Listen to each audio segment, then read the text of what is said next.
Your brain is lying to you. It says we'll start in 5 minutes, and suddenly it's 2 a.m.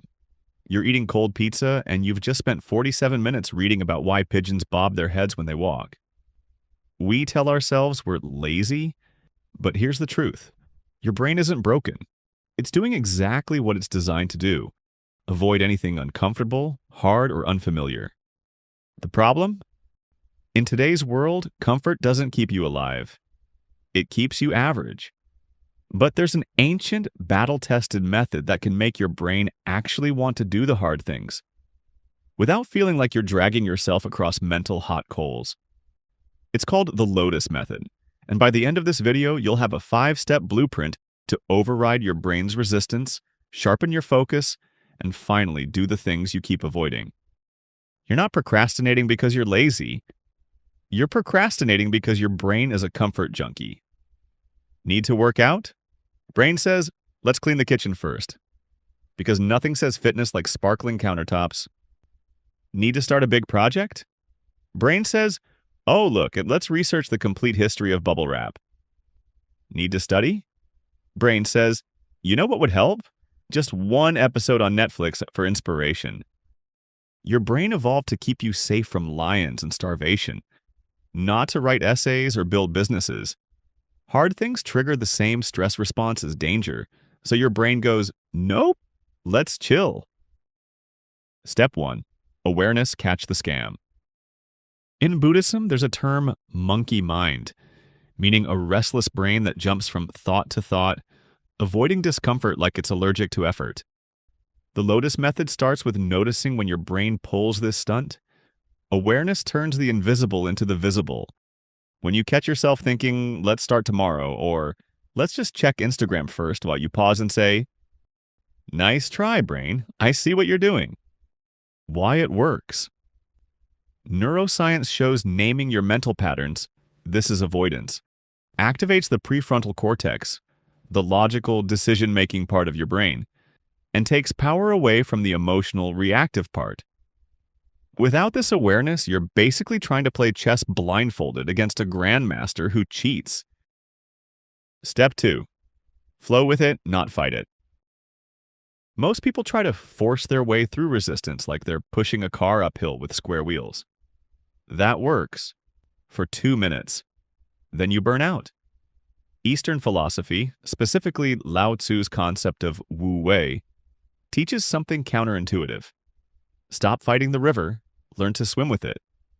Translated for real life, instead of, I must finish this massive project today, you say, I'll just start with 10 minutes. Why it works. Your brain's amygdala sees big tasks as threats, but small tasks fly under its radar. Once you start, your brain releases dopamine for making progress, which builds momentum. Pro tip. Pair this with the gateway task rule. Make the first step ridiculously easy. Open the document, put on gym shoes, write the title. So your brain thinks, this is fine. Step 3. Stillness, sharpen the blade. Imagine trying to cut wood with a chainsaw while it's shaking violently. That's your brain when it's overloaded with noise, notifications, and a to-do list that looks like a CVS receipt. Ancient monks used zazen, sitting meditation, to let the mud in the mind settle. You can do the same. 5 to 10 minutes of stillness a day. Why it works. Meditation lowers cortisol, stress hormone, and increases alpha brainwaves, linked to creativity and problem solving. A calmer brain sees hard tasks as puzzles, not threats. Stillness doesn't have to be fancy. Sit quietly and breathe. No phone, no music, no podcast. Just exist. Yes, your brain will scream at first. That's the point. Over time, you'll notice the chaos fades like muddy water becoming clear. Step 4. Intentional action, one slice at a time. Shaolin monks don't try to master every martial arts move in one day. They perfect one punch, then another, until they can break bricks like they're made of Lego. Do the same with your life. Pick one high-impact task per day. Give it your undivided attention for a set time, 25 to 50 minutes. No tab switching, No, just checking messages. Why it works. The brain has limited attentional bandwidth. Every switch costs energy and focus. Deep single-task focus can make 2 hours of work feel like 6. Step 5. Patience. Trust the bloom. The lotus flower takes time to push through the mud before it blooms. Your growth works the same way. You'll be tempted to rush, but impatience is resistance. Progress is compounding interest. Nothing happens for a while. Then everything happens at once. Why it works. Patience reduces decision fatigue and dopamine burnout from chasing quick wins. It keeps you consistent long enough for skills and habits to click. Think of every hard thing you do as one petal opening.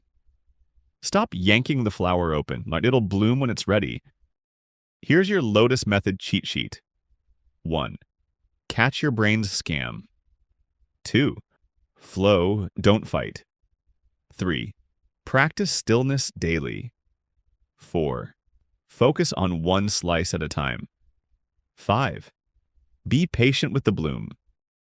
Do this, and hard things stop feeling like torture. They become proof you're leveling up.